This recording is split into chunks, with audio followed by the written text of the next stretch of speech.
You're not allowed to see him. Stay away. The words hit me like a cold wave. My own flesh and blood. My son's wife, telling me to stay away from my own grandson on his first birthday. I could hardly breathe. I thought surely this was a misunderstanding, but no. The coldness in her eyes and the stern way she said it made it clear. I stood there, frozen, as the party continued inside without me. The joy, the laughter, it was all happening just a few feet away. Yet I was locked out, pushed to the side like an unwanted stranger. You don't belong here. I could almost hear her thoughts. What had I done to deserve this? I had always been there for my son, for my family. Through every birthday, every school play, every moment that mattered. I had given everything for them, and now, on the day that should have been one of the happiest, they treated me like a burden. I could feel the sting of it, deep in my chest, but I didn't let it show. I couldn't. Not in front of them. Not when they were all so sure of their place in the world, so sure that I didn't matter. I stepped back, trying to keep my composure. I knew that my presence at the party would have only made them uncomfortable. So I turned around and walked away, my heart heavy with the weight of their words. The sound of their laughter still echoed in my ears as I made my way to the car. The driveway was empty, the front door still closed behind me. I thought of my grandson, just a year old, and how he had no idea that his grandmother was being kept away from him. I thought of the memories that were being made without me, of the moments I would never get back. I could have stayed. I could have pushed my way through that door and demanded to see him, but I knew it wouldn't change anything. I had already been replaced. My mind raced as I pulled out of the driveway, the road stretching out before me. I didn't know what to do, but I knew one thing for sure. I wasn't going to let this go.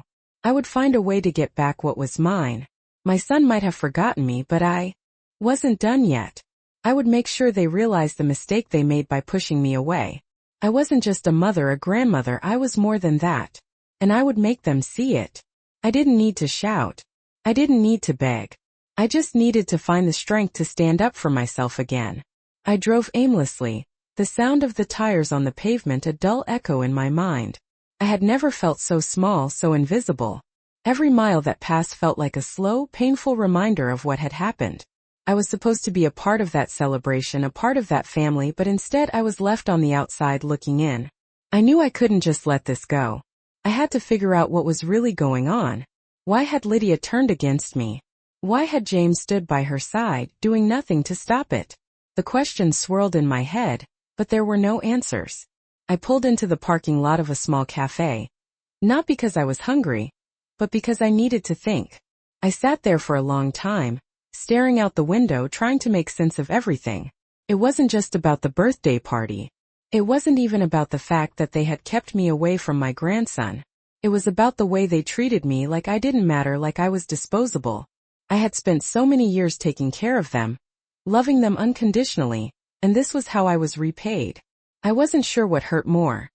The fact that they had kept me away from the party, or the realization that they had been slowly pushing me out of their lives for a long time.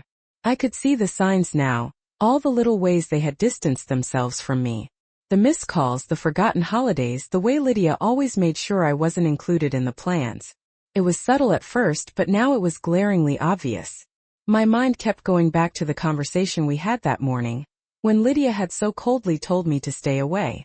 The words were still ringing in my ears, echoing in the empty space around me. Like I was dangerous, I thought bitterly. But what had I done to deserve that? What had I done to deserve being treated like an outsider in my own family? I couldn't shake the feeling that this wasn't just about me. It was about control. It was about power. Lydia had always been a little too perfect, a little too calculated, and now I was starting to see the cracks in the facade. She didn't just want to keep me away from my grandson. She wanted to push me out of the entire family. She wanted to take my place. I didn't know how I was going to handle this yet, but I knew one thing for sure. I wasn't going to let her win. Not without a fight. I was going to figure this out. I had to. For me and for my grandson. I knew I had to do something, but what? How do you fight when your own family has turned against you? The thought consumed me as I sat there, watching the world move on outside the cafe window. I could see families walking by, parents holding hands with their children, and it hit me harder than I expected. I didn't even have that anymore. My family had erased me. I felt invisible, as if I no longer mattered to anyone. But I wasn't going to stay that way. I wasn't going to just disappear. Not without understanding why this was happening. My phone buzzed, pulling me out of my thoughts. It was James, my son. I stared at the screen, my finger hovering over the reply button. Hi, Mom. Hope you're doing okay. I know it's been hard lately, but I think it's best if we give you some space. Lydia and I have discussed it, and we think a change might be good for you. The words felt like a punch to my gut. Space? A change? What were they talking about? I had spent my entire life building a home for my family. I had been there for every milestone, every heartbreak, every celebration. And now they wanted to push me out? I set the phone down slowly, my hands trembling. Was this their plan all along? To isolate me from everyone? I couldn't just sit here and let them control the narrative. I knew I had to act, but I couldn't make any rash decisions. I needed to think. The next few days felt like a blur. I went through the motions of daily life, but my mind was always on the same thing: how to fix this. I wasn't going to let Lydia and James take everything from me. I had earned my place in this family, and I wasn't going to let them erase me. But what could I do? I didn't have the resources, and they knew that. They knew how to manipulate the situation. Or maybe I was wrong. Maybe I had misunderstood it all. Maybe they really did want what was best for me. But deep down I knew the truth. It wasn't about what was best for me. It was about what was best for them. They had their plans, and I wasn't part of them. It wasn't just about the birthday party or the isolation. It was about power. They wanted to take control, and I was no longer needed. But I wasn't ready to let go. Not yet.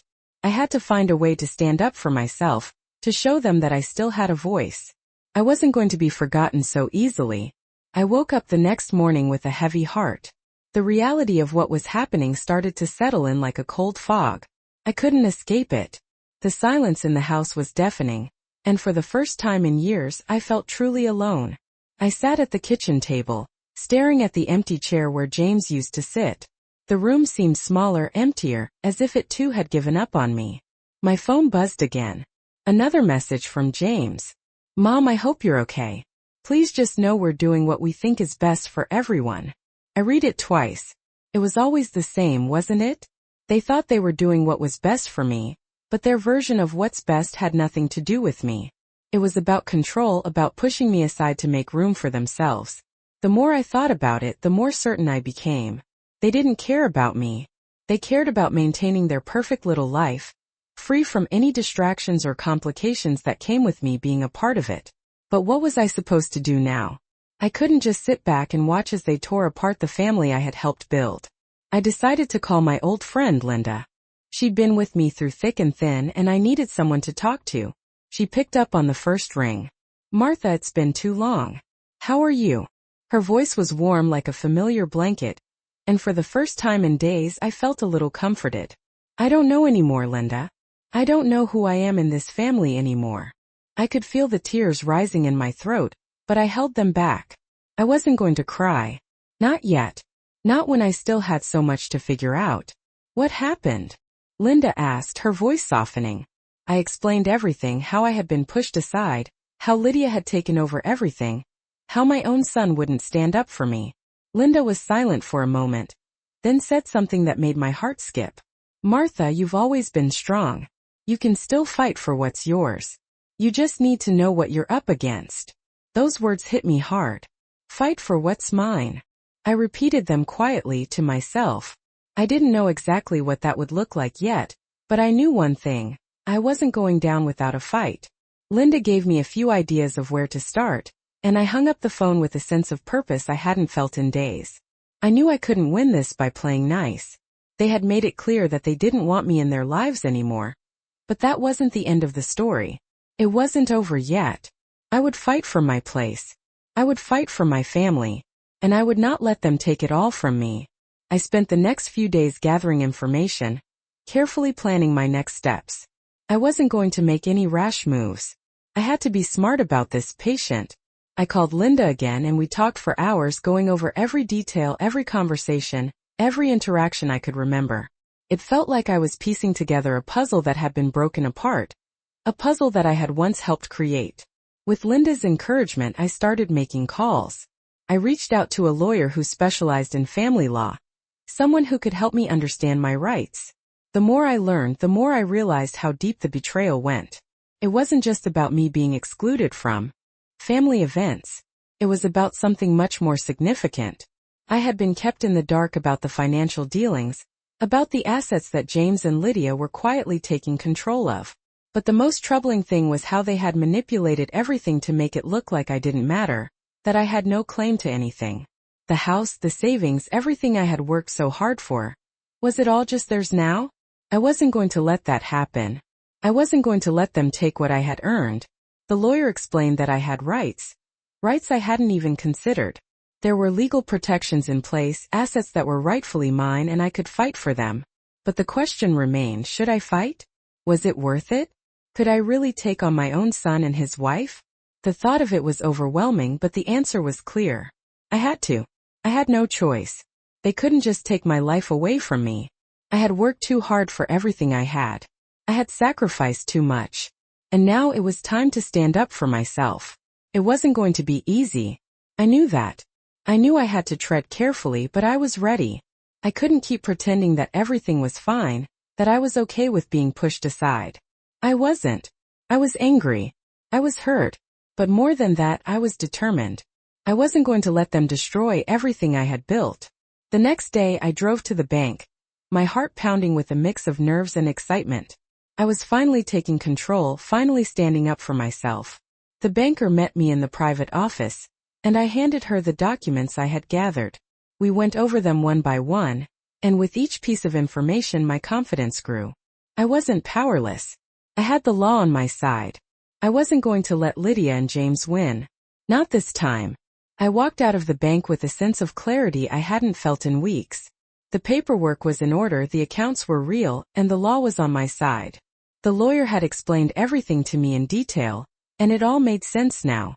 I wasn't just some helpless old woman they could push aside. I had rights. Had a voice. And most importantly, I had something they wanted, control over the very assets they thought they had already taken from me. I sat in the car for a moment, taking it all in. The weight of the last few days, the anger, the hurt. It all came crashing down at once. But there was no time to dwell on that now. I had to act. I had to let them know I wasn't backing down. The next step was clear. I needed to confront James and Lydia. I couldn't keep hiding in the shadows, hoping they would change their minds. It was time to show them that I was still in control of my own life. I called James, my hand shaking slightly as I dialed his number. The phone rang for a few moments before he picked up. "Hey, Mom," he said, his voice sounding distant, like he was already prepared for the conversation he thought was coming. "James, I need to talk to you. It's important." I could hear the hesitation in his voice, but he agreed to meet. We set a time for the following afternoon, and I spent the rest of the evening gathering my thoughts. The meeting wasn't going to be easy. I knew that, but I wasn't afraid anymore. I had the upper hand. The next day, I arrived at the coffee shop early. I needed time to compose myself. When James walked in, I could see the discomfort in his eyes as he saw me sitting at the table. He sat down, his posture tense. "Mom, what's going on?" he asked, clearly trying to avoid the confrontation. "I know what you and Lydia have been doing," I said quietly, keeping my voice steady. "I know about the house, the bank accounts, everything." His face paled, and for a moment, I thought I saw a flicker of guilt in his eyes. But then he quickly masked it with a smile, the same smile he always wore when he was trying to keep things calm. "Mom, I don't know what you're talking about," he said, his voice a little too calm. "Don't lie to me, James," I said firmly. "I know everything. And I'm not going to let you and Lydia take what's mine." The words hung in the air between us, and I could see the realization hit him. For the first time in a long while, I saw a flicker of fear in his eyes. Not fear of me, but fear of losing control. "You don't have to do this, Mom," he said, his voice a little softer now. "It's just easier this way." "No," I replied, shaking my head. "It's easier for you, not for me. You don't get to decide what's best for me anymore." The silence stretched between us, and for a moment, neither of us spoke. I could see him trying to come up with something to say, but the words wouldn't come. I wasn't sure what the future held, but I knew one thing for sure. I wasn't going to let them take everything from me without a fight. I could feel the tension in the air as I sat across from James. His face had changed, the calm mask he had worn earlier now slipping into something closer to frustration. I could tell he was trying to figure out how much I knew and what he needed to say next. But I had already made up my mind. There was no turning back now. You and Lydia think you can just take everything from me, don't you? I said, my voice low but firm. James shifted in his seat, looking uncomfortable. Mom, I'm just trying to do what's best for you. You don't understand.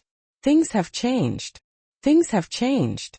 I repeated, a bitter laugh escaping my lips. No, James, you've changed. You and Lydia both. You've made it clear that I don't matter to you anymore. That I'm just in the way. He looked away, unable to meet my eyes. It's not like that. It's complicated. Complicated. I scoffed. You think it's complicated?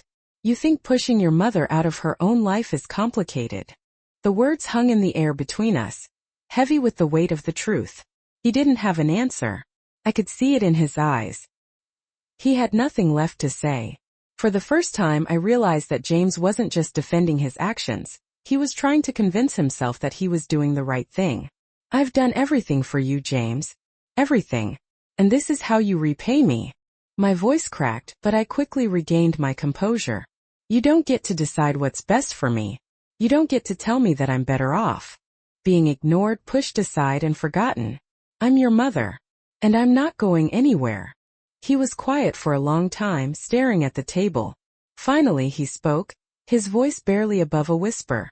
I never meant for it to be like this. I didn't want to hurt you. But you did, didn't you? I asked, cutting him off. You and Lydia both. You've been planning this for months, maybe longer, haven't you? He didn't deny it. He just looked at me, his eyes full of guilt but no apology. I know you think you're doing the right thing, James, I said softly. But you've forgotten what family means. And you've forgotten who I am. The silence stretched between us, and for a moment, it felt like the entire world had paused. I was done being the victim. I wasn't going to beg for a place in their lives. I wasn't going to sit back and let them take everything from me. I was going to fight. And this time I wasn't going to lose. I spent the next few days quietly preparing for what I knew was coming. James and Lydia had pushed me to the edge, but I wasn't going to let them win. I needed to show them that I still had power in this situation, that I still had a place in my family.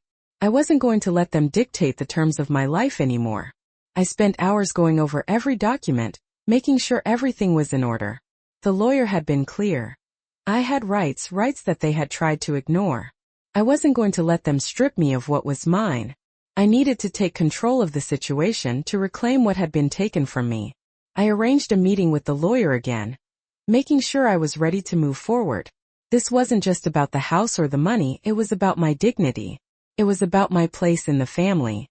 And I wasn't going to let them take that from me. When I walked into the lawyer's office, I felt a sense of purpose I hadn't felt in a long time. I wasn't the woman who had been left out of her grandson's birthday. I wasn't the woman who had been ignored and dismissed. I was Martha, and I was taking back control. The lawyer handed me the final draft of the documents. This is it, he said. This will protect you. I nodded, feeling the weight of it all. I was ready. When I walked out of the office, I knew I had a plan. It was time to confront James and Lydia one last time. To show them that I wasn't just some elderly woman they could push around. I wasn't going to be ignored anymore. The next day, I met with James at the coffee shop, the same place we had talked before. This time I wasn't nervous. I wasn't second-guessing myself. I had the documents in my bag, and I knew exactly what I needed to say. James, I'm not leaving, I said, my voice steady. He looked at me, his face a mixture of surprise and frustration. Mom, this isn't what you think, he started, but I cut him off. No, James. This is exactly what I think. You and Lydia have been trying to push me out, but I'm not going anywhere. I pulled the papers from my bag and laid them on the table in front of him. This is what I'm entitled to. This is my share. You can't just take everything from me. His face paled as he glanced at the documents. He didn't say anything, just stared at them for a long time. For the first time I saw something shift in his eyes. Not guilt, not regret, but fear. Fear that I was no longer the easy target they could manipulate. I'm not asking for your approval, James, I continued. I'm doing what I need to do to protect myself. You don't get to decide for me anymore. There was a long silence before he finally spoke, his voice quieter now. I don't want to fight, Mom. I just want things to go back to normal. I shook my head. Things will never go back to how they were. Not until you realize that I'm not just some old woman you can push around. I stood up, gathering my things. I wasn't sure what would happen next, but I was ready for whatever came. I had taken the first step. I had stood up for myself. And for the first time in a long time, I felt like I had control of my own life again. I sat quietly in my living room, the silence around me felt different now, not empty but full of possibility. The phone call I had just received from James echoed in my mind. He had called me, yes, called me. And for the first time in a long while, his voice was not filled with the usual detachment or frustration. It was softer, almost apologetic. Mom, I've been thinking a lot about everything, he said. And I realize now how much I've taken you for granted. I'm sorry. We need to talk. All of us. I could hardly believe what I was hearing. For so long I had been the one trying to keep the peace, trying to make things right, only to have my efforts ignored, my feelings dismissed. But here was my son, finally admitting he had been wrong. I didn't know what would come next, but I knew it was a start. A small step maybe, but a start. I wasn't sure how much could change, but something inside me shifted. I wasn't just the mother who had been pushed aside. I was the mother who had stood up for herself. The mother who had fought for her place in this family.